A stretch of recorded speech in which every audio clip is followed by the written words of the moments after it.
Natapos natin mag-breakfast, guys. Tignan nyo yung view. Doon na si KIKK, oh.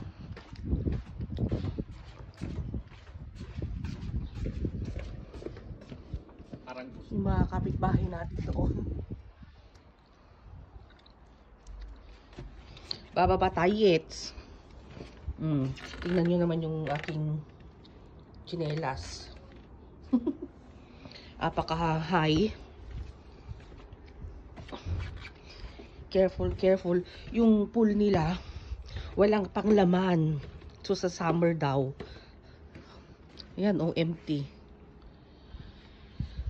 Ayan ang ating view, mga kapatid. Jay kau tiyan na ajay. Ajay kita adung-adung. Jay ayah. Ayan ang ating hotel.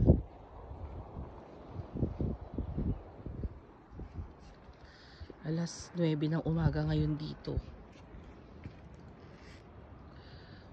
Hello! Tulog pa sila.